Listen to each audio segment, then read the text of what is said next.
Hello दोस्तों, मैं आपका साथी बीपी सर। आप सभी का हमारे प्यारे से चैनल टारगेट विथ गुरुकुल में आप सभी का स्वागत है।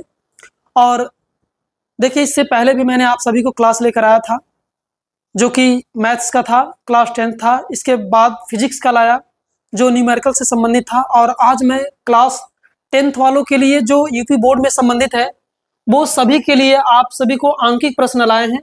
और इसमें आप जैसा कि थंबनेल में देख रहे हैं, आज सभी प्रश्नों का पोस्टमार्टम होगा। पोस्टमार्टम का मतलब ये है कि सभी में जितने भी पॉइंट होंगे वो सभी आपको बताया जाएगा और हर एक एक पॉइंट की दृष्टि से आप सभी को बताया जाएगा।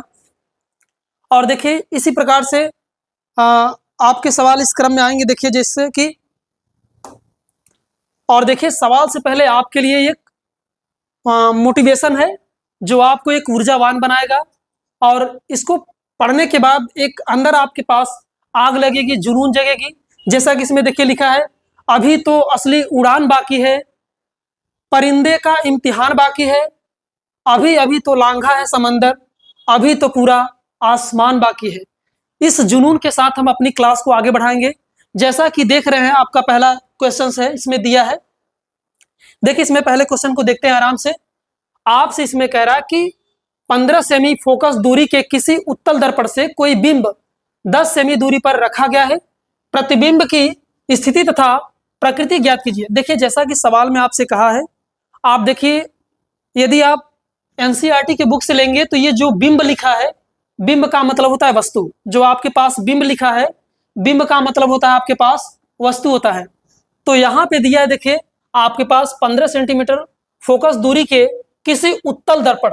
सबसे पहले सवाल में तो यही देखना पड़ता है कि सवाल जब हम पढ़े तो बस इस बात का ध्यान दे कि हमारे पास कौन सा दर्पण कहा है। तो आपके सवाल में देखिए आराम से, इसमें कह रहा है उत्तल दर्पण। तब उत्तल दर्पण यदि कह रहा है तो उत्तल दर्पण की सारी विशेषताएं हम जान लेते हैं कि उत्तल दर्पण हमारा क्या होगा। और इसमें जो आपके पास चिन्ह होंगे, जिसको आप कहते हैं चिन्ह परिपाटी, वो जान लेते हैं। आप सभी जानते होंगे, थ्योरी में पढ़े होंगे कि अगर आपके पास, यदि आपके पास एक उत्तल दर्पण होगा, एक उत्तल दर्पण होगा तो आपके पास इस प्रकार से, आपके पास ये होता है, आपके पास यहाँ का बिंदु होगा ध्रुव। आप सभी जानते हैं कि यहाँ होगा एफ, और ये सभी आप जानते हैं ये होगा वक्रता त्रिज्या।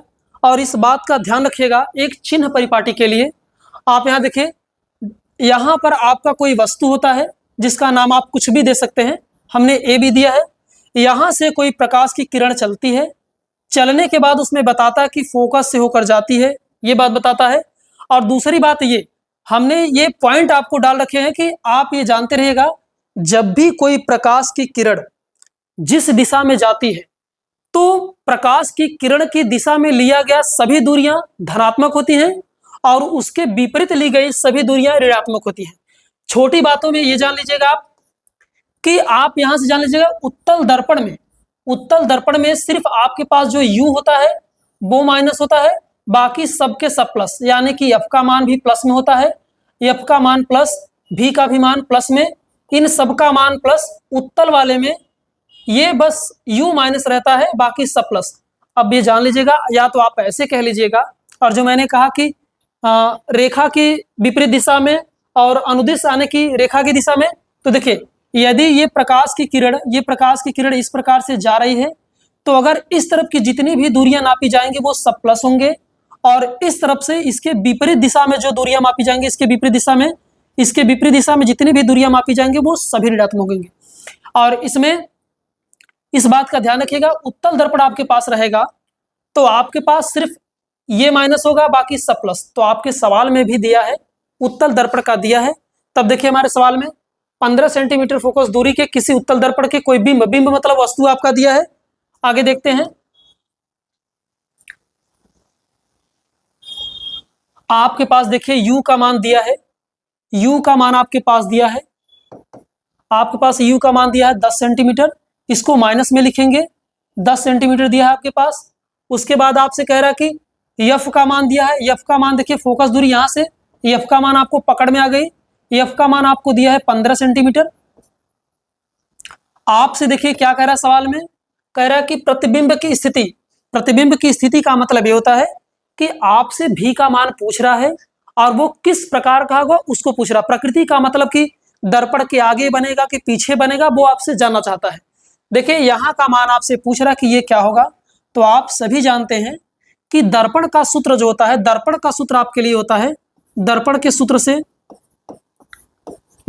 सूत्र से, और ये दर्पण का सूत्र आप सभी जानते हैं कि 1/f = होता है, 1/f = होता है आपके पास 1/v + 1/u होता है।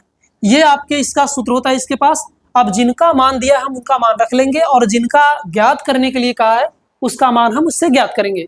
देखते हैं, आपके पास 1/f, f का मान आपके पास दिया है 15 सेंटीमीटर दिया है, = 1/v का मान आपसे पूछ रहा है, तो v का मान नहीं दिया तो वह जैसे वैसे लिख लीजिएगा।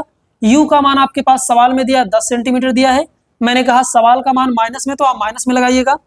आप सभी जानते हैं इसके बाद 1/15 दिया है, 15 दिया है, फिर 1/v, और यहाँ पे अगर माइनस है तो ये प्लस माइनस का गुणा होगा, तो यहाँ -3 हो जाएगा और 1/10 आपके पास हो जाएगा। देखिए ये जो मान दिया है आप इसको पक्षांतर करेंगे, जब इसको पक्षांतर करेंगे तो आपके पास आ जाएगा 1/15, माइनस इस तरफ उस तरफ जाएगा तो प्लस हो जाएगा आपके पास 1/10 हो जाएगा, बराबर में आपके पास 1/v बच रहा है। इनका एलसीएम आप निकालिए, इनका एलसीएम निकालिए। आप चाहे सरल भाषा में एलसीएम यदि निकालने में आपको दिक्कत हो रहा है तो आप सरल भाषा में करिए। यहाँ पे तिर्यक गुणा करते हुए कर सकते हैं आप। 10 × 10 हो गया आपके पास, प्लस 15 × 15 हो गया, और इसका गुणा कर दीजिए तो इसको 150 हो गया, बराबर 1/v हो गया। इनको जोड़ने पे देखिए आपके पास कितना आ रहा है, 25 आ जा रहा है। 15 और 10 जोड़ेंगे तो 25 आ जा रहा है, बटे में 150 बराबर 1/v ऐसा दिया है। इसको आप काटिए, देखिए काटते पहले 5 से काट लेते हैं, 5 × 5 = 25 होगा, फिर 5 से 5 दिया 15, 0 1 हो गया, बगल में 1/v आपके पास, फिर 5 × 5 5 × 6 = 30, 1/6 हो गया, और यहाँ 1/v। आप तिर्यक गुणा करके भी निकाल सकते हैं। आप तिर्यक गुणा करेंगे तो यहाँ v आ जाएगा, और इधर तिर्यक गुणा करेंगे तो आपके पास 6 सेंटीमीटर आ जाएगा।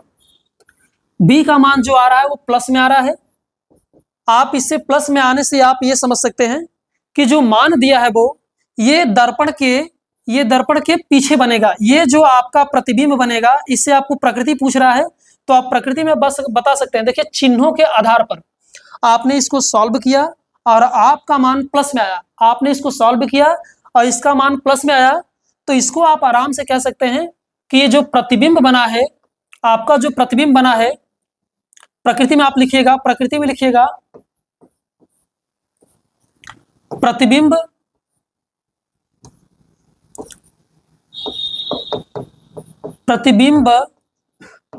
दर्पण के पीछे 6 सेंटीमीटर दूरी पर बना है।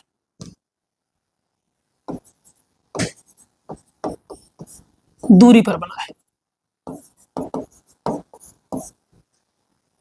फिर से देखिए हमारे सवाल को, फिर से आप देखिए, जिनको नहीं समझ आया फिर से देख लीजिएगा। आपके पास सवाल में 15 सेंटीमीटर जो दिया है वो f का मान है। फोकस दूरी आपसे कहा है तो फोकस दूरी को हम s से डिनोट करते हैं, f से। उसके बाद कह रहा किसी उत्तल दर्पण के लिए कहा, तो आप सबसे पहले जब आपके पास दर्पण आएगा तो सबसे पहले यही पता करिएगा कि हमारे इसमें चिन्ह परिपाटी क्या है। तो मैंने आपको बता दिया कि इनमें जो u होता है वो बस माइनस होता है, बाकी सब प्लस होते हैं। तो आपने देख लिया यहाँ पे। उसके बाद आपसे कह रहा बिंब 10 सेंटीमीटर की दूरी पे रखा है। बिंब का मतलब होता है वस्तु, आप जानते रहेगा, बिंब का मतलब होता है वस्तु आप, यानी कि u का मान आपके पास 10 सेंटीमीटर दिया है, f का मान दिया है 15 सेंटीमीटर, v का मान आपसे पूछ रहा है, v का मतलब प्रतिबिंब की स्थिति आपसे पूछ रही है। तो प्रतिबिंब की स्थिति मैंने इस सवाल को सोल्यूशन करने के बाद आपको पाया गया आपके पास इतना। चूंकि आप सूत्र जानते हैं, दर्पण का सूत्र होता है 1/f = 1/v + 1/u होता है।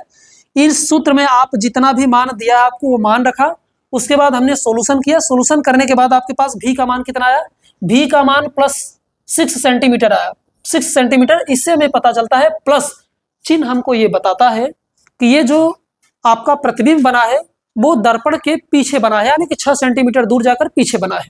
देखिए इसी क्रम में आपके पास अगला सवाल, देखिए अगला सवाल में आपसे कह रहा है कि एक मोटरसाइकिल में पीछे का दृश्य देखने के लिए 5 मीटर की वक्रता त्रिज्या वाला उत्तल दर्पण, देखिए फिर सवाल में पॉइंट से आप यहां देखिएगा, उत्तल दर्पण फिर सवाल में आपसे दिया है, करा एक मोटरसाइकिल में पीछे का दृश्य देखने के लिए 5 मीटर की वक्रता त्रिज्या वाला उत्तल दर्पण लगा है। पीछे से आ रही दूसरी मोटरसाइकिल जो 5 मीटर की दूरी पर है, उसके प्रतिबिंब की स्थिति क्या होगी। फिर उसी प्रकार से क्वेश्चन का है, प्रतिबिंब की स्थिति क्या होगी। प्रतिबिंब की स्थिति का मतलब ही होता है कि भी का मान आपसे पूछ रहा है।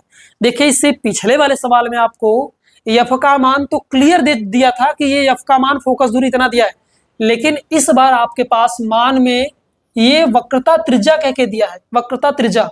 और जैसा कि आप सभी जानते हैं, देखिए इस बार आपके पास मान में जो दिया है उसे लिखिए आराम से। आर बराबर आपके पास दिया है 5 सेंटीमीटर, आपके पास दिया है 5 सेंटीमीटर।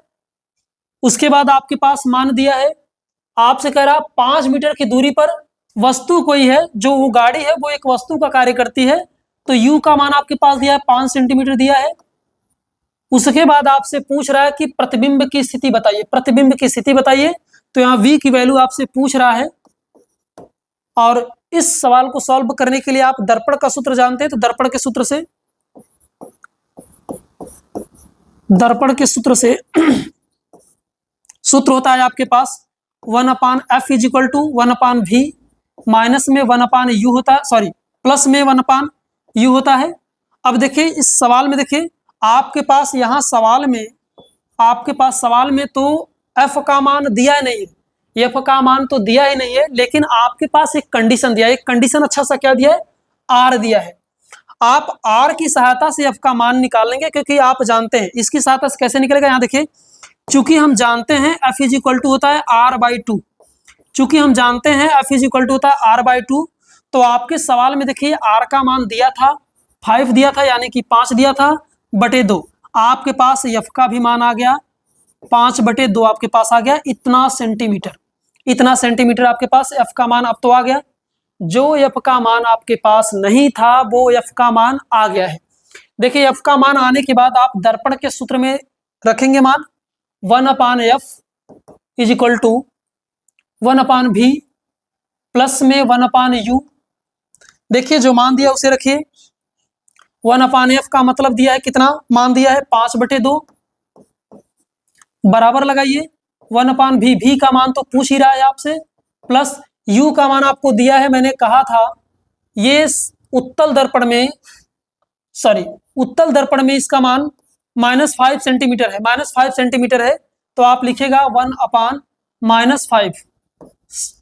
अब देखिए इसको सॉल्व करेंगे। यहाँ देखिए 1/5 के बटे 5 2 दिया है, तो ये आपका पलट जाता है, तो 2/5 ये हो गया is equal to 1/v plus, देखिए यहाँ पे जो माइनस है, यहाँ पे जो माइनस है, प्लस माइनस का गुणा करेंगे तो ये माइनस हो जाएगा, 1/5 आपके पास आ जाएगा। जैसे उस प्रकार से उस सवाल को किए थे पक्षांतर, इस प्रकार भी इस बार भी पक्षांतर करेंगे। 2/5 दिया है, माइनस, इसको पक्षांतर करेंगे, बराबर किस तरफ लाएंगे तो आपके पास आ जाएगा, देखिए ये माइनस था तो ये प्लस हो जाएगा, आपके पास हो जाएगा 1/5 हो जाएगा इज इक्वल टू 1/v हो गया। 1/v से कैलकुलेट करेंगे तो देख रहे हैं आप, यहाँ पे दोनों हर में समान ही दिया है, 5 ही दिया है, 5 ही दिया है, तो आराम से आपका लस तो निकल जाएगा। तो इसको जोड़िए, 2 1 3 हो गया और 3/5 ऐसा आ गया, बराबर 1/v। आपको v का मान निकालना है, आपको v का मान निकालना है, तो आपके पास आ जाएगा तिर्यक गुणा, आप यहाँ से देख लीजिएगा 3/5 इज इक्वल टू 1/v दिया है, तिर्यक गुणा करेंगे तो आपके पास आ जाएगा 3v is equal to 5। v का मान निकालेंगे तो आपके पास आ जाएगा 5/3 आ जाएगा, इतना सेंटीमीटर हो गया। ये भी आपके पास प्लस आ रहा है, इसको दशमलव में आप लिख सकते हैं, v इज इक्वल टू आप लिख सकते हैं, यहाँ देखिए बगल में भाग दे लीजिएगा, 3 1 कम 3 हो गया, आपके पास यहाँ 2 बच रहा है, पॉइंट लगाइए, 0 बढ़ाइए, 3 6 18 आ जा रहा है, फिर 2 आ रहा है, आप लिख सकते हैं 1.66 सेंटीमीटर। ये भी, इसमें भी प्रकृति की बात करेगा, तो प्रकृति की बात करेगा, प्रतिबिंब की स्थिति और प्रकृति की बात करेगा, तो फिर इसमें भी लिखेंगे दर्पण के पीछे, दर्पण के पीछे प्लस 1.66 सेंटीमीटर दूरी पर बनेगा ये प्रतिबिंब। देखिए आपके पिछले वाले सवाल में तो एफ का मान डायरेक्टली दे दिया था, लेकिन इस बार कंडीशन के आधार पे छिपा दिया था। यहाँ वक्रता त्रिज्या का मान दिया था, यानी कि आपके पास कैपिटल आर का मान दिया था, वो कैपिटल आर का मान 5 दिया था। उसके बाद आपके पास सवाल में आपके पास u का मान दिया था, तो आप सभी जानते हैं u का मान माइनस में होता है, मैंने लिख दिया -5 दिया। और प्रतिबिंब की आपके मान यहाँ से पूछ रहा है प्रतिबिंब के लिए, तो प्रतिबिंब के लिए फिर यानी कि b का मान, और स्थिति ज्ञात करने के लिए कह रहा है। स्थिति का मतलब और प्रकृति का मतलब होता है कि हमारा प्रतिबिंब कहाँ पर बनेगा। तो मैंने दिखा दिया सॉल्व करने के बाद आपका आंसर आया है प्लस में 1.66 सेंटीमीटर आया है, और प्लस में आया है तो प्लस ये बताता है कि जो हमारा जो हमारा प्रतिबिंब बनेगा वो दर्पण के पीछे बनेगा, और जितने सेंटीमीटर पे आया है उतने सेंटीमीटर के दूरी पे बनेगा। ये रहा। इसी प्रकार से इसी के क्रम में अगला सवाल आप देखते हैं कि इसके बाद क्या है। आइए अगले सवाल पे आते हैं। देखिए आपके पास अगला सवाल दिया है कि एक निकट दृष्टि दोष वाला व्यक्ति।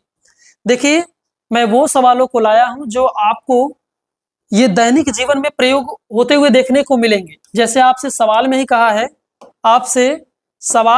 देखिए आराम से आपसे कह रहा है कि एक निकट दृष्टि दोष वाला व्यक्ति 20 सेंटीमीटर दूरी पर स्थित पुस्तक को पढ़ सकता है। कह रहा पुस्तक को पढ़ सकता है। पुस्तक को 25 सेंटीमीटर दूर रखकर पढ़ने के लिए, अब देखिए जैसे आप सभी पढ़ते हैं किताब को पढ़ते तो आपने देखा होगा कि प्रकाश में जब भी आपने पढ़ा होगा तो उसमें बताया गया होगा कि भाई हमारी जो न्यूनतम दूरी होती है वो 25 सेंटीमीटर, यानी निकट दूरी जो होती है वो 25 सेंटीमीटर होती है, और जो दूर की दूरी होती है वो अनंत होती है। तो आपने ये भी तो देखा होगा कि जब आप किसी किताब को बहुत अपने आंखों की एकदम नजदीक लाकर देखते पढ़ते हैं तो आपको कुछ भी नहीं दिखता, कुछ भी नहीं समझ में आता, क्योंकि आप 25 सेंटीमीटर से भी ज्यादा करीब आ जाते हैं, किताब को रख लेते हैं, इसलिए आपको नहीं दिखाई देता। तो ध्यान रखिएगा। वही कह रहा कि यदि वो आदमी 20 सेंटीमीटर दूरी पर स्थित पुस्तक को पढ़ सकता है, तो कह रहा यार 25 सेंटीमीटर की दूरी पर पढ़ने के लिए उसको क्या करना पड़ेगा। कह रहा कैसा और कितनी फोकस दूरी का लेंस लगाना पड़ेगा, चश्मे का प्रयोग करना पड़ेगा। तो ध्यान दीजिएगा, सवाल को आराम से पढ़ते हैं। एक निकट दृष्टि दोष वाला व्यक्ति 20 सेंटीमीटर दूरी पर स्थित पुस्तक को पढ़ सकता है। पुस्तक को 25 सेंटीमीटर दूर रखकर पढ़ने के लिए उसे कैसा और कितनी फोकस दूरी, देखिए फोकस दूरी पूछ रहा है, फोकस दूरी का मान आपसे पूछ रहा है, और लेंस की बात का है। इससे ये पता चलता है कि ये सवाल हमारा जो है वो दर्पण का नहीं, वो लेंस का है। ये जो सवाल दिया है आपके पास ये दर्पण का नहीं, ये लेंस का सवाल है। तो आप देखिए सवाल में क्या क्या मान दिया, सबसे पहले वो देखते हैं। आपके पास कह रहा है एक निकट दृष्टि दोष वाला व्यक्ति इतना सेंटीमीटर दूरी पर स्थित पुस्तक को पढ़ सकता है। ये देखिए ये आपके पास भी का मान दिया है, ये आपके पास भी का मान दिया है, भी का मान दिया आपके पास 20 सेंटीमीटर दिया है। उसके बाद देखिए आपसे कह रहा 25 सेंटीमीटर आपके पास u का मान दिया है, 25 सेंटीमीटर की दूरी पर u का मान है। यहाँ पे आपसे कह रहा पुस्तक को 25 सेंटीमीटर दूर रखकर, अब कह रहा वस्तु, पुस्तक तो आपकी एक वस्तु हो गई, तो वस्तु की दूरी आपसे 25 सेंटीमीटर हो गई। आपसे कह रहा फोकस दूरी की गणना कीजिए। आपके पास f का मान पूछ रहा है, आपके पास f का मान पूछ रहा है, और आप सभी जानते हैं कि आप ऐसे ही पता कर लेंगे। पहली बात तो कौन सा लेंस इसमें प्रयोग हुआ होगा, उस चश्मे में कौन सा लेंस का प्रयोग हुआ होगा। एक तो मैं ऐसे बता दे रहा हूं, देखकर आपको ऐसे सवाल को देखकर बता देंगे, और दूसरा तो आप हल करके तब पता करेंगे भाई कौन सा लेंस लगा है। तो मेरी बात को ध्यान सुनेगा। इस निकट दृष्टि दोष, क्योंकि आप सभी जानते हैं दोष दो प्रकार के आपके पाए जाते हैं, दोष आपके पास दो प्रकार के पाए जाते हैं, एक होता है निकट दृष्टि दोष और दूसरा दूर दृष्टि दोष। तो मेरी बात को ध्यान सुनिएगा। जो निकट दृष्टि दोष होता है उसमें अवतल लेंस का प्रयोग किया जाता है, और जो दूर दृष्टि होता है उसमें उत्तल लेंस का प्रयोग किया जाता है। देखिए मैं बताया तो आपको सुनाई दिया तब याद हुआ, लेकिन आप याद रखिएगा। देखिए शब्दों से कैसे याद होगा, आप जानते हैं आपके ये जो दूसरा, जैसे आप एक निकट दृष्टि दोष जानते हैं, दूसरा दूर, तो दूर दृष्टि वाला शब्द देखिए यहाँ से शब्द से ही मिल रहा है, दूर, ऊ आ रहा है ना। ऊ आने का मतलब ही होता है कि इसमें उत्तल दर्पण का प्रयोग होता है, सॉरी उत्तल लेंस का प्रयोग होता है। ये ऊ वाले शब्द से आपको पता चल गया कि उत्तल लेंस का प्रयोग इसमें होता है। तो आप जाहिर सी बात है एक ही बीमारी बची है वो निकट वाला, तो निकट वाले में अवतल लेंस का प्रयोग होता है। तो जिसमें ऊ शब्द आ जाए दूर, उसमें उत्तल का और अवतल का निकट दृष्टि दोष के लिए। तो देखिए, जब आप जान गए कि भाई इसमें तो उत्तल लेंस का प्रयोग हुआ होगा, सॉरी इसमें तो निकट है तो अवतल लेंस का प्रयोग किया गया होगा, इसमें निकट है तो आपके पास निकट है तो अवतल लेंस का प्रयोग किया होगा। अवतल लेंस में सभी के सभी माइनस होंगे। तो देखिए यहाँ पे v का मान माइनस, u का मान माइनस, और आपके पास f का मान पूछ रहा है। चूंकि देखिए ये लेंस का है तो लेंस का सूत्र देखते हैं। आप जानते रहिएगा, कभी कंफ्यूजन में मत आइएगा। लेंस के सूत्र से यहाँ लिखेंगे, लेंस के सूत्र से, लेंस के सूत्र से, क्योंकि वहां दर्पण का सूत्र था या लेंस का सूत्र होता है 1/f is equal to 1/v minus में होता है 1/u। आप इस बात का ध्यान रखिएगा कि जो लेंस का सूत्र आपके पास होता है वो माइनस में होता है और जो दर्पण का सूत्र होता है वो प्लस में होता है। तो देखिए मैंने लेंस का सूत्र मैंने लिख दिया 1/f is equal to 1/v minus 1/u आपको लिख दिया। देखिए आगे सवाल करते हैं, इस सूत्रों में रखने के बाद आपके पास फोकस दूरी का मान पूछ रहा है, यानी कि f का ही मान पूछ रहा था। आप लिखिएगा 1/f is equal to 1/v, 1/v का मान दिया है आपके पास -20 दिया है, और यहाँ माइनस सूत्र में होता है तो आप 1/, देखिए नीचे आपके पास -25 दिया है, ये भी देखेंगे आपके पास -25 दिया है। इसको फिर सॉल्व करेंगे 1/f इज इक्वल टू आपके पास 1/f इज इक्वल टू, आप देखिए इधर ये माइनस हो जाएगा 1/20, और ये माइनस माइनस का गुणा करेंगे तो ये प्लस हो गया, आपके पास प्लस हो गया 1/25। आप लस, यदि आप लस से करते हैं तब भी सही है, बिना लस का करते हैं तब भी सही है। देखिए तिर्यक गुणा करके भी आप कर सकते हैं बराबर में 1/f इज इक्वल टू, आप देखिए इधर गुणा करेंगे तो आपके पास आ जाएगा -25, ये माइनस और ये प्लस लगाया तो ये 20 एक कम 20। देखिए तिर्यक गुणा इस प्रकार से करते हैं हम, इसमें 25 एक कम 25, इसका गुणा यहाँ करते हैं, 20 का गुणा यहाँ करते हैं, प्लस 20 आ गया आपके पास। अपान में देखिए इन्हीं का गुणा किया जाता है तो वो नीचे आ जाता है, यानी कि 25 दूना 50, नीचे आपके पास आ गया 500। इसको सॉल्व करते हैं 1/f इज इक्वल टू आपके पास आ जाएगा, देखिए यहाँ पे प्लस माइनस है तो आपके पास घट जा रहा है, आपके पास नीचे आ रहा है -5 और बटे आपके पास कितना आ रहा है 500। आप देख रहे हैं कि ये काटेंगे तो आपका कट जाएगा 1/f इज इक्वल टू, आप देखिए 5 एक कम 5 और इधर 100 बार में कट जा रहा है और माइनस में है। देखिए 1/100 आ रहा है, माइनस का चिन्ह मत भूलिएगा, आपके पास माइनस आ रहा है, यानी कि f का मान निकालेंगे तो आप चाहे तिर्यक गुणा करके निकाले, 100 का गुणा यहाँ करेंगे, f का मान वहां जाएगा तो आपके पास आ रहा है 100 सेंटीमीटर, आपके पास आ रहा है 100 सेंटीमीटर। ये देखिए उस लेंस में लगने वाला जो, उस चश्मे में जो लगने वाला लेंस होगा या प्रयुक्त करना पड़ेगा या प्रयोग जो करना पड़ेगा वो f यानी कि -100 सेंटीमीटर का होगा, तब जाके उसमें आप उस पुस्तक को आप 25 सेंटीमीटर की दूरी पर रखकर भी पढ़ सकते हैं। अगर आपके पास ये लेंस की जो आपको फोकस दूरी होगी -100 सेंटीमीटर होगी तो -100 सेंटीमीटर हमको यही दर्शाती है कि इस दर्पण में, इस लेंस में किसका, अवतल लेंस का प्रयोग हुआ है। ये चिन्ह हमको बता देता है कि इस चश्मे में अवतल लेंस का प्रयोग हुआ है, अवतल लेंस का प्रयोग किया गया है, अवतल लेंस का प्रयोग किया गया है। ये छोटी छोटी बातें आप जानते रहिए, मैंने ये बातें भी बताया कि आप ये जान लीजिएगा। कभी कभी क्वेश्चन में विकल्प वाले में आपसे कहता है, विकल्प वाले में कि ये बताइएगा एक व्यक्ति भाई निकट दृष्टि दोष से पीड़ित है, आपसे कहता है विकल्प में एक व्यक्ति है जो निकट दृष्टि दोष से पीड़ित है, ये बताइएगा कि उसको उस दोष को दूर करने के लिए किस प्रकार का लेंस का प्रयोग किया जाएगा। कहने का मतलब दर्पण में, लेंस में कौन सा, जैसे अवतल के उत्तल, तो आप मैंने बता दिया कि भाई आप ये पहले यही देखा करिए कौन सा दोष है, यदि निकट है तो अवतल और दूर दृष्टि है तो उत्तल, इस बात का ध्यान रखिएगा। आप सारी बातें और सारी पॉइंट के साथ पढ़िएगा। मेरी बात सुनिए, सवालों को चेंज भी कर सकता है, देखिए निकट दृष्टि दोष से दे सकता है, दूर दृष्टि से भी दे सकता है। दूर दृष्टि से देगा तो आप बस उस सवाल में इतना दिमाग रखिएगा कि दूर वाले में अवतल लेंस का प्रयोग होगा, तब इसी सवाल को आप अवतल के हिसाब से करेंगे। देखिए इसके बाद अगला सवाल क्या आता है, आपके अगले सवाल में चलते हैं हम सभी। देखिए अगला सवाल पढ़ते हैं, आपसे कह रहा है निकट दृष्टि दोष से पीड़ित एक व्यक्ति केवल 20 मीटर की दूरी तक ही देख सकता है। देखिए ये भी आपका सवाल जो है, ये भी आपका सवाल जो है आपके पास निकट दृष्टि दोष से ही संबंधित है। आपके पास ये जो सवाल है ये भी निकट दृष्टि दोष से ही संबंधित है। आपसे कह रहा है कि निकट दृष्टि दोष से पीड़ित एक व्यक्ति केवल 20 सेंटीमीटर, सॉरी 20 मीटर की बात कर रहा है, 20 मीटर की दूरी तक ही देख सकता है। कह रहा दृष्टि दोष को दूर करने में प्रयुक्त लेंस की प्रकृति एवं फोकस दूरी की गणना कीजिए। फिर वही बात कह रहा है कि आप प्रकृति को बताइए और फोकस दूरी की फिर से गणना करा रहा है। ठीक है ना, ये सवाल फिर उसी प्रकार से जैसे मैंने सवाल इससे पहले बताया। आपसे कह रहा है, देखिए बस अंतर किस बात का है, सवाल में आपके पास इस बार भी का बस मान दिया है, यू का मान आपके पास नहीं दिया है। तो ध्यान दीजिएगा, यहां पे आपके पास यू का मान नहीं दिया है, तो ये जान लीजिएगा आप कह रहा है 20 मीटर की दूरी तक ही देख सकता है। दृष्टि दोष को दूर करने में प्रयुक्त लेंस, अब उसकी दोष को दूर करना होगा ताकि उसको दूर का दिखे, उसको दूर को दिखे। तो आप सभी जानते हैं दूर का आपको मैंने बता दिया है कि अधिकतम दूरी कितना होता है, वो अनंत होता है।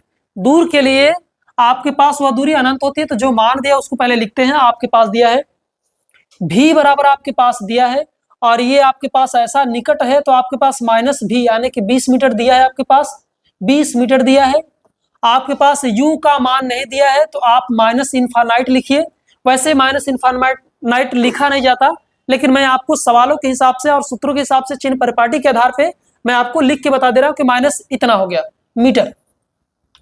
आपसे पूछ रहा है एफ की गणना कीजिए, यानी कि आपके पास कह रहा फोकस दूरी की गणना कीजिए।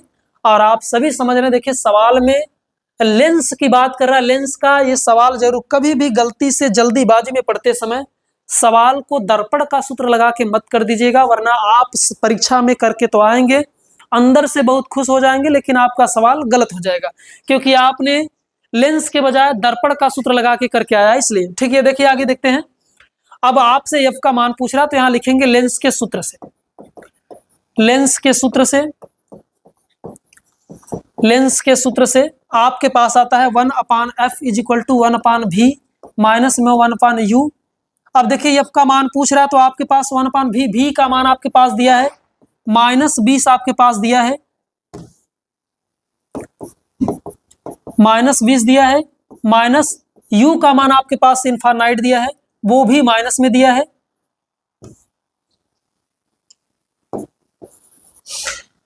देखिए आगे देखते हैं।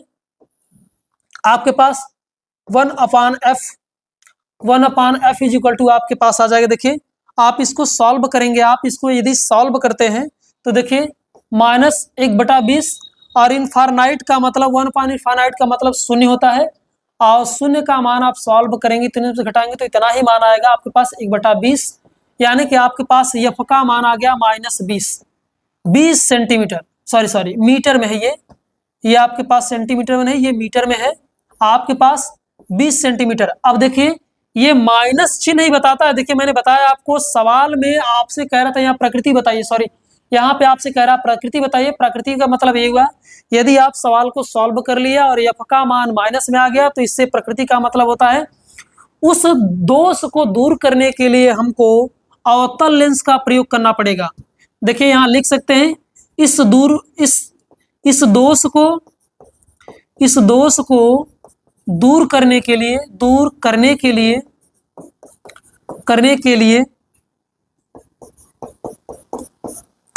आपके पास करने के लिए अवतल लेंस का प्रयोग करना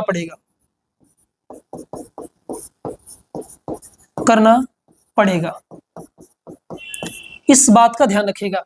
देखिए मैंने इससे भी पहले बताया कि आप दोष को ही देखकर बता सकते हैं कि हमारे उस चश्मे में या उस दोष को दूर करने के लिए किस प्रकार का लेंस लगेगा। मैंने आपको बता दिया कि निकट दृष्टि दोष में आपके पास अवतल और दूर दृष्टि में उत्तल लेंस का प्रयोग किया जाता है। इस आधार पे देखिए आपके पास अगला सवाल, देखिए अगला सवाल में आपसे कह रहा, देखिए हर टाइप का सवाल मैंने लाया आपके इस प्रकाश वाले चैप्टर में। प्रकाश का समस्त सवाल को एक ही बार में मैं कवर कर दे रहा हूं, हर टाइप का सवाल। देखिए इस सवाल में देखिए आपके पास ये जो सवाल दिया है आपके पास, ये सवाल क्योंकि आप में चैप्टर होगा प्रिज्म कोण और इसमें दिया है विचलन कोण। अल्पतम विचलन कोण, तो उससे भी संबंधित मैं सवाल आपको करा दे रहा हूं।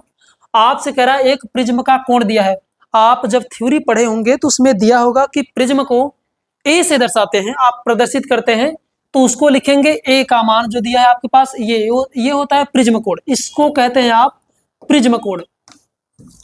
या तो आप जानिए कि प्रिज्म कोण को किससे दर्शाते हैं, तो प्रिज्म कोण को आप ए से दर्शाते हैं और इसका मान दिया है आपके पास 60 अंश, इसका मान आपके पास दिया है 60 अंश। उसके बाद अल्पतम विचलन कोण का भी मान दिया है 38 अंश। देखिए आप जब भी सवाल पढ़ेंगे तो 38 अंश देखने के बाद ही आपके दिमाग में आएगा यार हम 38 अंश का मान क्या रखेंगे, लेकिन आप पहले सॉल्व तो करिएगा, हो सकता है आपका सॉल्यूशन मिल जाए। आपसे कह रहा है अल्पतम विचलन कोण, अल्पतम विचलन कोण को आप डिनोट करते थे, देखिए डिनोटर आपको जानना बहुत जरूरी है। अल्पतम विचलन कोण, अल्पतम विचलन कोण को आप डिनोट करते थे डेल एम से, आप डेल एम से इससे प्रदर्शित करते थे, इसका मान आपके पास दिया है 38 अंश। आपसे कह रहा है प्रिज्म के पदार्थ का अपवर्तनांक ज्ञात कीजिए, प्रिज्म के पदार्थ का अपवर्तनांक, अपवर्तनांक का मतलब आपसे सवाल में कह रहा है यन का मान ज्ञात कीजिए। देखिए मेरी बात सुनिए, यन का मान निकालने के आपके पास बहुत ढेर सारे सूत्र होंगे, ठीक है ना। जैसे आपको दिया होगा, कभी कभी चाल भी दे दिया रहता है, चालों के आधार पर आपको अपवर्तनांक का मान पूछता है। और देखिए ये सवाल जो दिया है आपके पास, इतना दिमाग में रखिएगा, हमको अपवर्तनांक का मान उस बेस पे निकालना है कि जब आपके पास कह रहा प्रिज्म कोण दिया हो, प्रिज्म कोण दिया है और अल्पतम विचलन कोण दिया हो, तब इस आधार पे आपको ये ज्ञात करना पड़ेगा।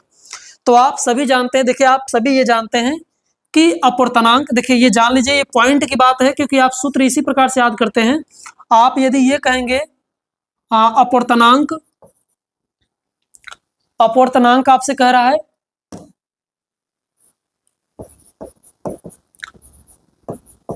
अपवर्तनांक, ये जान लीजिएगा अपवर्तनांक और प्रिज्म कोण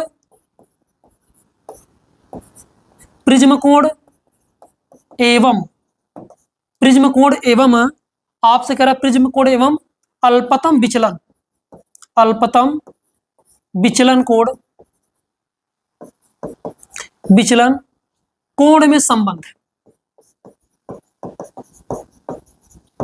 में संबंध, तो इतना जान लीजिएगा जब भी आपको ऐसा सवाल मिले, आपसे कह रहा है एक प्रिज्म का कोण, प्रिज्म कोण का मान ए का मान आपको दिया है तथा अल्पतम विचलन कोण यानी कि डेल एम का मान आपके पास दिया 38 अंश दिया है, प्रिज्म के पदार्थ का अपवर्तनांक ज्ञात कीजिए। जबकि आपके पास एक मान और दिया है, वो मान दिया है सवाल में प्रयोग करने के लिए। इसके कहने का मतलब ये था कि यदि आप सवाल कर रहे हैं और सवाल करने के दौरान यदि इसका मान कहीं पे इतना डायरेक्ट आए तो उसने अंश का मान आपको डायरेक्ट इतना ही लिखना पड़ेगा आपको, क्योंकि आप सभी ने पढ़ा भाई, त्रिकोणमिति आपने पढ़ा होगा, 30 अंश का मान, 60 अंश का मान, 45 अंश का मान, 90 अंश का मान पढ़ा होगा, लेकिन आपने कभी ऐसा नहीं पढ़ा होगा कि साइन 38 अंश का मान, साइन 17 अंश का मान, साइन 49 अंश का मान, ऐसा तो नहीं पढ़ा होगा और आपके सिलेबस में भी नहीं है। चलिए देखते हैं, तो आप इनका संबंध आप जानते हैं यन, देखिए अपवर्तनांक का मतलब ये आपसे पूछ रहा है अपवर्तनांक, तो इसका फार्मूला होता है यन बराबर होता है, यन बराबर आपके पास आता है साइन ए प्लस डेल एम अपान में 2 होता है और इसके होल बटे में यानी कि पूरे के बटे में साइन ए बाई 2 होता है। इस बात का ध्यान रखिएगा, ये देखिए इसका सूत्र है, आप ध्यान रखिएगा कि इस सूत्र का प्रयोग तभी होता है जब आपके पास विचलन कोण और प्रिज्म कोण का मान दिया हो और किसके संबंध में, अपवर्तनांक के संबंध में, तब तो आपके पास ये फार्मूला लगेगा, अन्यथा कोई दूसरा फार्मूला लगेगा। ठीक, तो आपके पास ये देखिए सूत्र आपने जान ही लिया कि n equal to sine bracket में या कोष्टक में आपका ये a plus del M upon 2 होता है और ये जो पूरा मान होता है, ये जान लीजिएगा थ्योरी के आधार पे, ये जो पूरा मान होता है ये पूरा का पूरा, ये पूरा ये कोण दर्शाता है, ठीक है ना, ये पूरा का कोण होता है। अब देखिए आगे, देखिए इनके आधार पे इन सबका मान आप रखते हैं। देखिए साइन दिया है, n बराबर आप लिखेंगे साइन, लिखेंगे साइन, ए का मान आपके सवाल में ही दिया है 60 अंश दिया है, प्लस में दिया है आपके पास डेल एम का मान आपने लिख लिया था 38 दिया था, आपने 38 लिख लिया बटे 2 लिख दिया, अपान में आपके पास दिया है साइन ए का यहाँ भी दिया साइन a/2 दिया, देख लीजिए साइन a/2 दिया है, तो साइन ये हो गया आपके पास 60 और ये बटा 2, ये अंश का मान है। अब देखिए इसको सॉल्व करेंगे तो आपके पास आ जाएगा साइन, साइन आ जाएगा, इसको ऐड करिए तो आपके पास आ रहा है 98 आ रहा है, 98/2 है आपके पास, अपान में फिर देखिए साइन, और ये भी आपके पास कट जा रहा है तो आपके पास आ जाएगा 30 आ जाएगा, आपके पास 30 अंश आ जाएगा। आगे देखिए ये सॉरी ये 98 है, आप ध्यान से देखिएगा 98 है, 98 को जब काटेंगे तो आपके पास आ जाएगा देखिए 49 अंश, 49 अंश आ जाएगा। बटे में देखिए साइन 30 अंश का मान 1/2 होता है, आप जानते हैं साइन 30 अंश का मान आपके पास आता है 1/2। देखिए आप कहेंगे सर अगर हमको साइन 49 अंश का मान ज्ञात होता तो मैं आसानी से कर लेता, ज्ञात है भाई, देखिए सवाल में यहाँ तो दिया है आपके पास, जब साइन 49 अंश आपके पास आ गया तो उसी साइन 49 अंश का मान तो यहाँ दिया है, आप डायरेक्टली रख सकते हैं, आप यहाँ पे मान रख सकते हैं आराम से। देखिए साइन 30 अंश का मान 1/2 है आपके पास, और साइन 49 अंश का मान आपके पास दिया है, देखिए 0 पॉइंट दिया है आपके पास, 0.75 दिया है, और बटे में साइन 30 अंश का मान 1/2, 1/2 आपके पास यहाँ हो जाएगा। अब देखिए आगे जब हम पढ़ते हैं, आगे देखिए आप देख रहे हैं कि 0.75 अपान में 1/2, अपान में 1/2 है तो आप सभी जानते हैं कि भाई भाग में बदल जाता है, भाग में बदल जाता है, तो आपके पास भाग में बदल जाता है तो आपके पास क्या आ जाएगा, आपके पास हो जाएगा 0.75 इंटू जो आपके 1/2 है, आपके पास हो जाएगा 2/1, 2/1 हो जाएगा। आप इसका मल्टीपल करेंगे, गुणा करेंगे तो आप सभी जानते हैं 75 दूना 150 होता है, आपके पास 1.5 आ जाएगा, ये 1.5 आपके पास कितना आ जाए अपूर्णांक, ये आपका आंसर है, ये आपका आंसर है अपूर्णांक। और आप सभी जानते हैं कि अपूर्णांक का कोई मात्रक नहीं होता, वरना मैं मात्रक लिख देता, अपूर्णांक का कोई मात्रक नहीं होता। ध्यान सुनिएगा फिर से, आपके पास ये जो सवाल दिया है मैं बताना चाह रहा हूं कि आपके पास जो अपूर्णांक से संबंधित सूत्र है और साथ में प्रिज्म के साथ लगा हुआ है, प्रिज्म कोण दिया है, अल्पतम विचलन कोण दिया है, उसके संबंध में अपूर्णांक का सूत्र आपके पास यही होता है, n = साइन कोष्टक में a + del m/2 whole upon आने के पूरे के बट्टे में फिर साइन a/2 होता है, ये आपका सूत्र है। सूत्र के आधार पर सभी को मैंने मान रखा, सभी मानों को रखा, सभी मान को रखने के बाद देखिए इतना मैंने ऐड किया, साइन 60 + 38 2 दिया था उसको ऐड किया तो 98 आ गया, 98 में 2 से भाग दिया तो 49 आ गया, बटे में साइन 30 अंश था आपके पास, साइन 30 अंश का मान 1/2, फिर मैंने इसको कैलकुलेट किया तो आपके पास आ गया कितना, ये आपके पास आ गया 1.5, ये अपूर्णांक का मान है। इसके आधार पे देखिए अगला सवाल, अगला सवाल आप पढ़ते रहिए, तब से हम थोड़ा पानी पी ले भाई।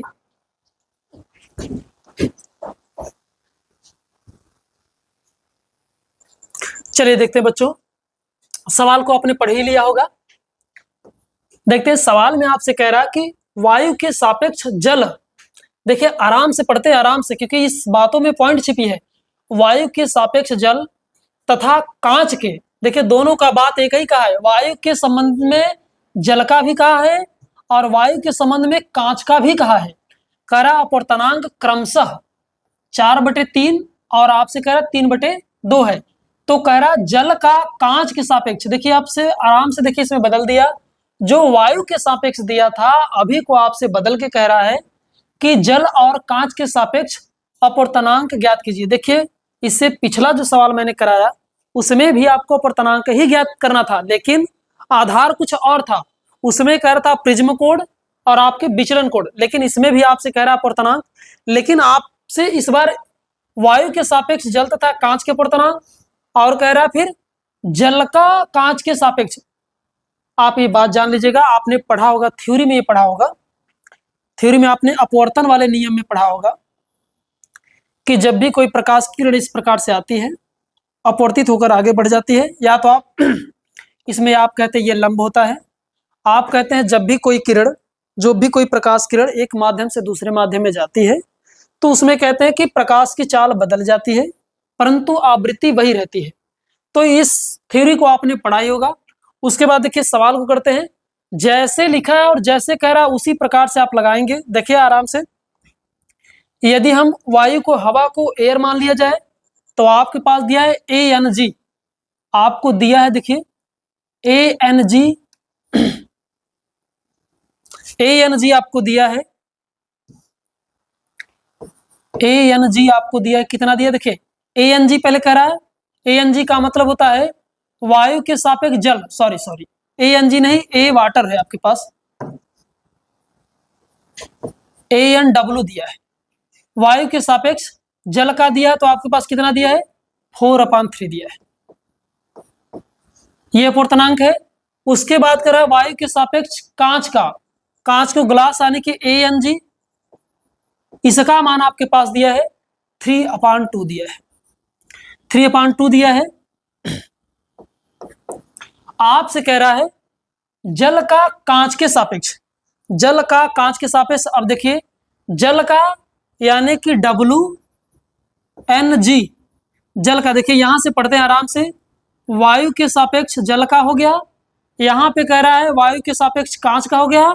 अब इस बार आपसे पूछ रहा है कि ये आपसे कह रहा है जल के सापेक्ष कांच का, यहाँ पे पूछ रहा है इसका मान आपसे पूछ रहा है। तो ये जान लीजिएगा जब भी आपके पास दो अपूर्णांक एक साथ दे दे तो ये जान लीजिए, आपकी सरलता के लिए बता दे रहे हैं, पॉइंट तो कुछ भी हो लेकिन आप सरल भाषा में ये जानते रहिएगा कि जो मान दिया रहता है, जो पहले दिया रहता है वो ऊपर हो जाता है और जो दूसरा दिया रहता है वो नीचे। आप कह सकते हैं, आप आराम से कहते हैं कि चूंकि हम जानते हैं, चूंकि हम जानते हैं, ये लिखेंगे WNG बराबर आप ये लिखेंगे WNG बराबर आप लिखेंगे, देखिए यहाँ ANW अपान में लिखेंगे ANG, ये लिखेंगे।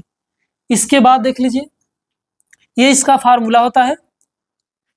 इसके बाद देखिए आप इसका मान रखिए, देखिए ANW का मान आपके पास दिया है कितना 4/3 दिया है। उसके बाद ANG का मान 3/2 दिया है आपके पास।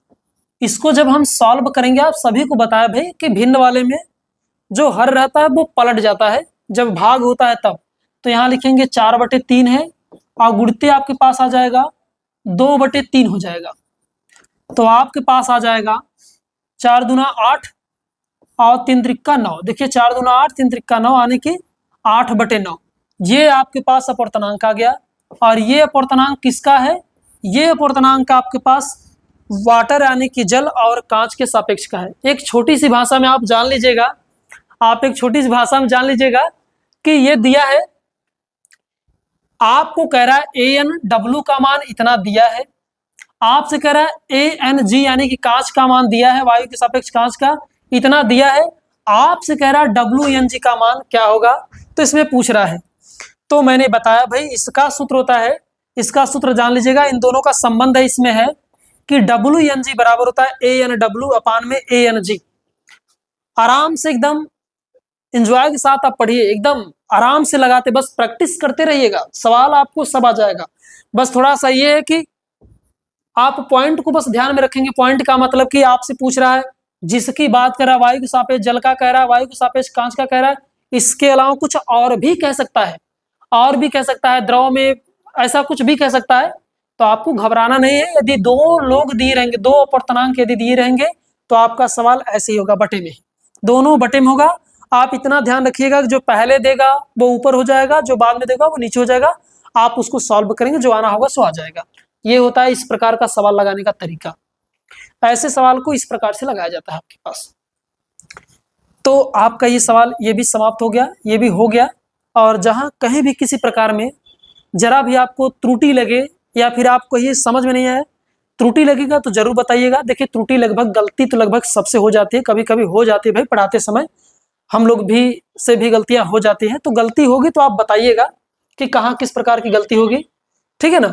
चलिए देखते हैं इसी प्रकार से अगले सवाल को। अगले सवाल में देखते हैं आपके पास क्या दिया है।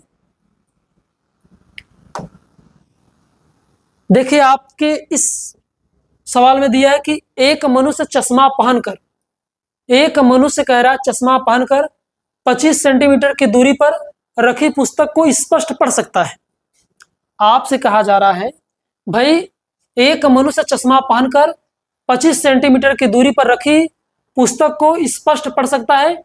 चश्मे में प्रयुक्त लेंस की क्षमता -20 डायोप्टर है।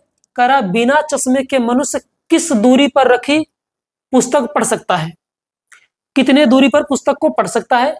देखिए मेरी बात को ध्यान सुनिएगा, एक मनुष्य चश्मा पहनकर 25 सेंटीमीटर की दूरी पर रखी पुस्तक को पढ़ सकता है।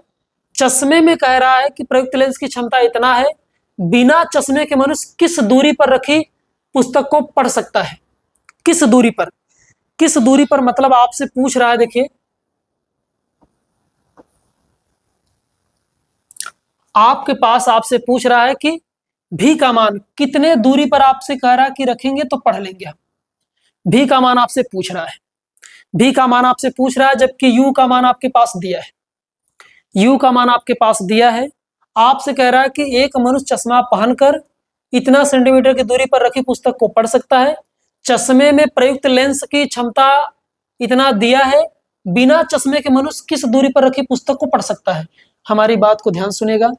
इस सवाल को पढ़ने के बाद आपको लग गया होगा, पहले ये पता करेंगे, आपके नॉलेज के हिसाब से बता दे रहे हैं कि सबसे पहले ये पता करेंगे यार इस व्यक्ति को कौन सा दोष है, कौन सा दोष है। अगर आपको सवाल दिया अभी कभी एनसीईआरटी टाइप का, तो एक ऐसे थ्योरी दे देता है और आपसे पूछता चलिए बताइए उस व्यक्ति को कौन सा दोष है, तो आप देखिए आप किससे बताएंगे। आपके पास जो ये मान दिया है माइनस डी बता रहा है कि ये अवतल लेंस का प्रयोग किया गया है। माइनस डी यानी कि जो दिया माइनस डी वाला डायोप्टर, जो माइनस डी दिया है 20 डायोप्टर आपके पास, ये बता रहा है माइनस, और माइनस ये हमको बता रहा है कि उस व्यक्ति को अवतल लेंस लगा है, और अवतल लेंस उसी व्यक्ति को लगता है जिसको निकट दृष्टि दोष होता है, उसी व्यक्ति को लगता है।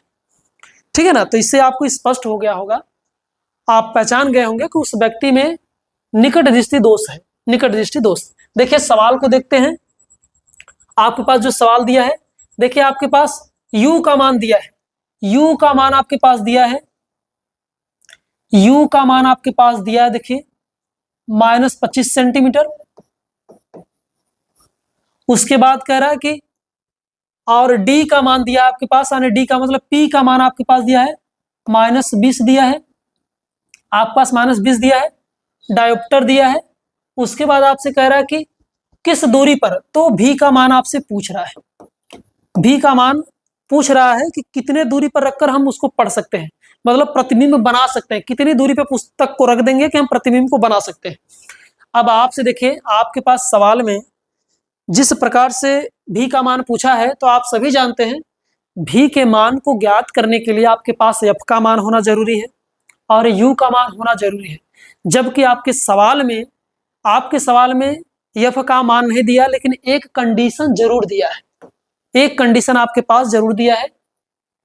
अब देखिए आपका इस कंडीशन के आधार पर एक सूत्र होता है कि हम जानते हैं P बराबर, तो चूंकि देखिए सवाल जब ज्ञात करेंगे तो आपके पास ये सूत्र आता है कि लेंस के सूत्र से, क्योंकि लेंस का सवाल है तो लेंस के सूत्र से,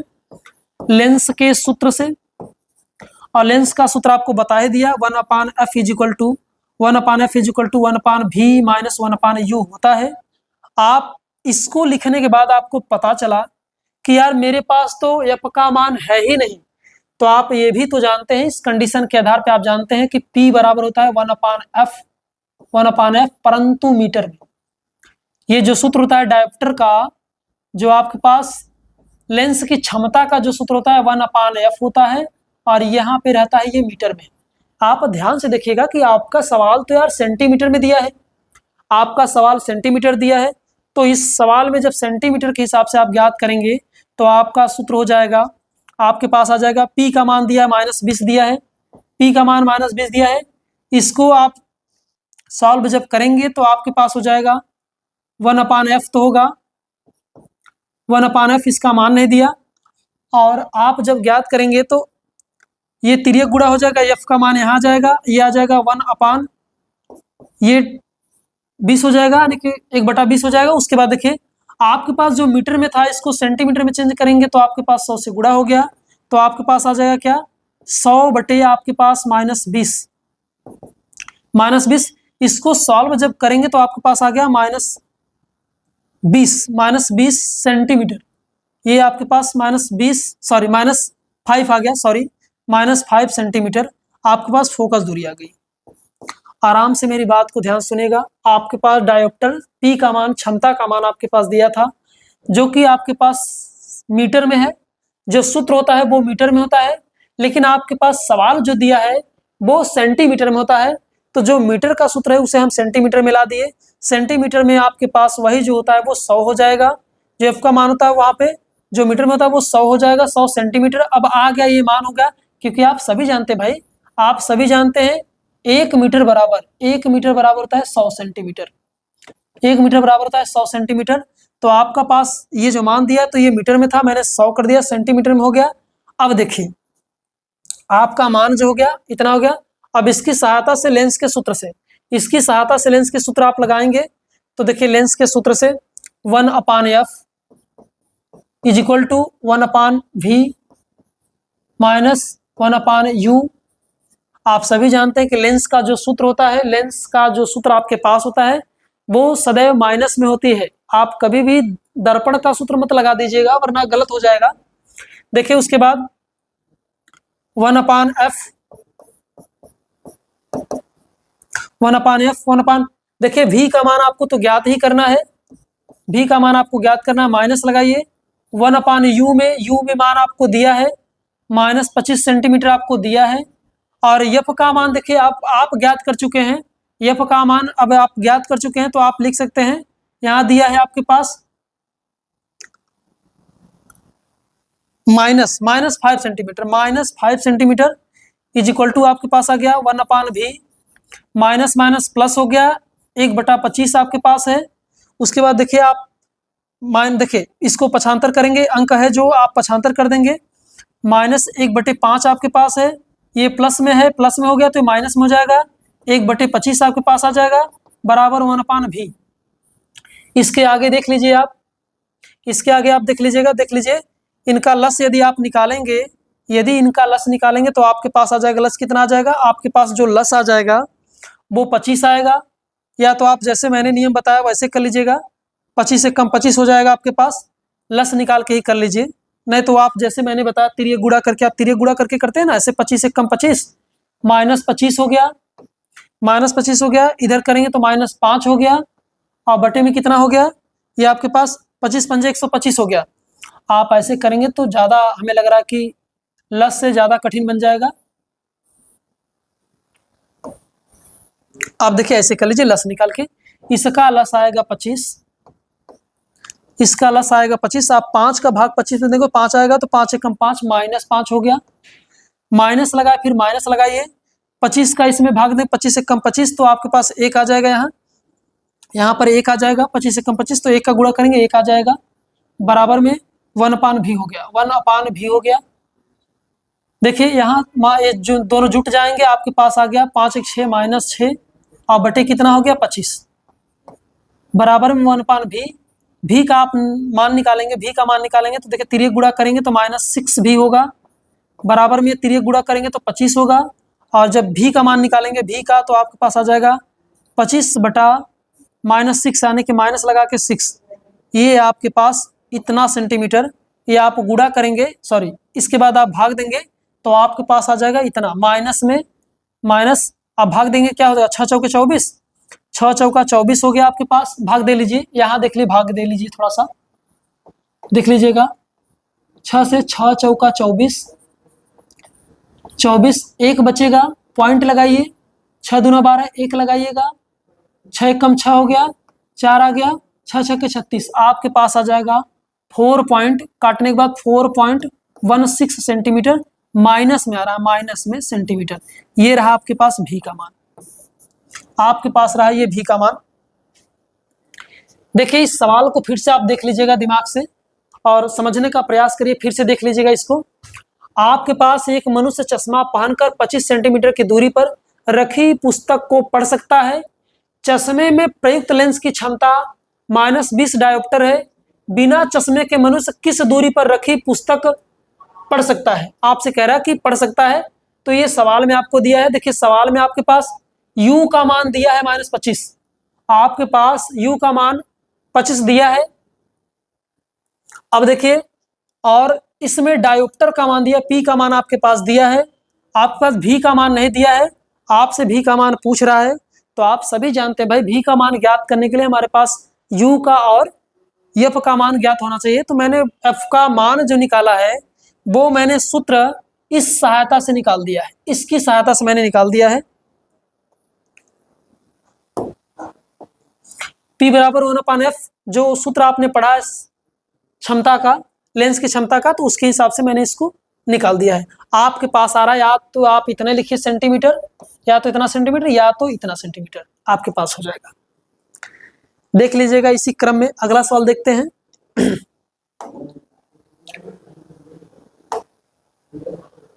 देखिए आपके पास एक अगला सवाल दिया है, आपके पास कह रहा कि किसी निकट दृष्टि दोष से पीड़ित व्यक्ति का दूरबिंदु नेत्र के सामने आपसे कह रहा है इतना सेंटीमीटर, यानी कि 80 सेंटीमीटर की दूरी पर स्थित है।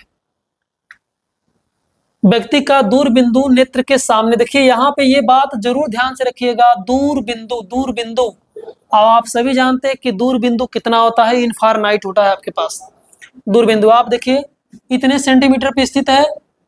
इस दोष को संशोधित करने के लिए आवश्यक लेंस की प्रकृति तथा क्षमता बताइए। आपसे P का मान पूछ रहा है, क्षमता पूछ रहा है आपसे, क्षमता यानी कि P का मान पूछ रहा है। अब देखिए आराम से सवाल करते हैं, क्योंकि आप जानते हैं यार क्षमता का मान हमारा तभी निकलेगा जब हमारे पास F का मान ज्ञात होगा। तब हमारे पास जब F का मान ज्ञात होगा तो क्षमता आप आराम से निकाल सकते, क्योंकि आप जानते हैं भाई P = 1/f मीटर में, ये सूत्र आप जानते हैं। तो देखिए आपके पास दिया है, हाँ थोड़ी सी बात इसमें भी जान लीजिएगा, अगर निकट दृष्टि दोष है तो ये जानते रहिएगा भाई उस व्यक्ति को कौन सी बीमारी हुई है, कौन सा दोष हुआ है और किस लेंस का प्रयोग किया जाएगा। तो आप देख रहे हैं निकट है तो अवतल लेंस का प्रयोग किया जाएगा। इस बात को तो आप एकदम आराम से जानते रहिएगा कि इतना तो करना ही है। अगर आपसे देखिए थ्योरेटिकल में यदि पूछता है इस टाइप की बातें तो आप आराम से लिख सकते हैं। देखिए कभी कभी मैंने ऐसा भी सवाल देखा है आपके लिए कि कभी कभी ऐसा आता हो कि किसी वस्तु का प्रतिबिंब वस्तु के ऊपर ही बन रहा है, तब आपसे कहता है कि भाई F का मान ज्ञात करिए।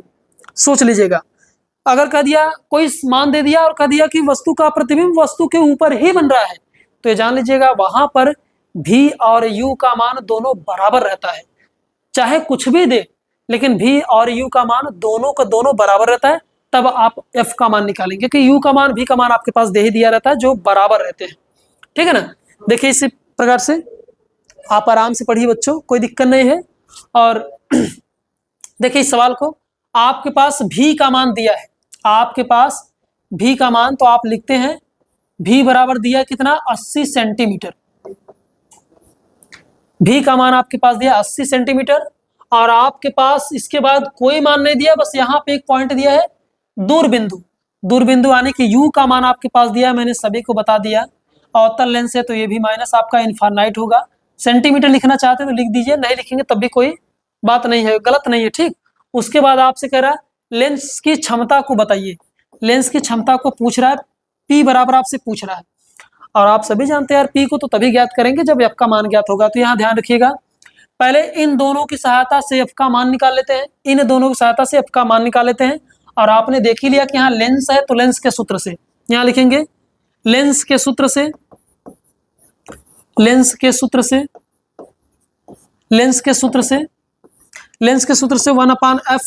1/v - 1/u होता है। ये सभी जानते हैं, आप भी जानते हैं, थ्योरी आपने पढ़ ही लिया है। 1/f = आपके पास आ जाएगा 1/v दिया है -80 दिया है और -1/u मतलब इनफाइनाइट दिया है आपके पास। आप सभी जानते हैं कि इनफाइनाइट का मतलब 1/इनफाइनाइट का मतलब 0। 1/f = आपके पास आ जाएगा 1/f = आ जाएगा 1/f = बराबर यानी कि माइनस में 1/80 माइनस में। अब देखिए F का मान यदि आप निकालना चाहते तो F बराबर आ जाएगा -80 सेंटीमीटर। जिनको नहीं समझ में आया तिर्यक गुणा कर लेगा भाई, तिर्यक गुणा करेगा, यहाँ 80 हो जाएगा, यहाँ F हो जाएगा, F बराबर -80। तो F का मान निकल गया आपके पास F का मान निकल गया। उसके बाद देखिए, और अब पूछ रहा आपसे P का मान। जब F का मान निकल गया तब तो हम जानते हैं ना, चूंकि हम जानते हैं, अब P का मान तो आराम से निकाल सकते हैं, चूंकि हम जानते हैं P बराबर होता है 1/f मीटर में आपके पास होता है। आप इसको सॉल्व कर लीजिएगा। देखिए ऐसे इसका मान जो दिया है आपके पास, F का मान अब आ गया है और P का मान आपसे देखिए, इसको सेंटीमीटर में करेंगे तो देखिए आपको मैंने बताया था P बराबर हम जानते हैं 1/f मीटर में। P का मान आपसे पूछ रहा है ना, लेंस की प्रकृति क्षमता बताइए, तो आप लिख सकते हैं बराबर में 1/80 माइनस में 1/80। और इसको यदि आप सेंटीमीटर में लाना चाहते हैं, यदि आप सेंटीमीटर में लाना चाहते हैं तो बस आपके पास क्या हो जाएगा,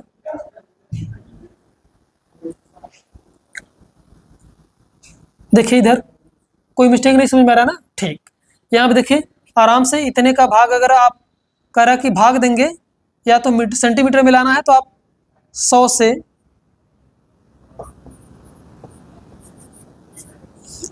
100 में 80 से भाग दे दीजिए, एक कट जाएगा, और इसमें भाग दे दीजिएगा -10/8 माइनस में। आप चाहे तो P बराबर इतना डायोप्टर लिख सकते हैं, इतना डायोप्टर, ये हो गया इसका। आप देखिए आराम से, आपके इस सवाल में दिया था कि आपके पास किसी निकट दृष्टि दोष से पीड़ित व्यक्ति का दूरबिंदु आप सभी को बता दिया मैंने, U होता है दूरबिंदु U का मान आपको मैंने दिया था। यहाँ देखिए इनफाइनाइट, P का मान आपसे पूछ रहा है, P का मान आपसे पूछ रहा है, तो आप यहाँ देखिए P का मान आपसे क्वेश्चन मार्क आने के पूछ रहा है। उसके बाद आप सभी जानते हैं कि लेंस से संबंधित सवाल है, आपके पास लेंस से संबंधित सवाल है तो लेंस के सूत्र से, और आप सभी जानते हैं कि इसमें पढ़ने के बाद ही आपको पता चल गया होगा कि निकट दृष्टि दोष है तो कौन सा लेंस लगेगा।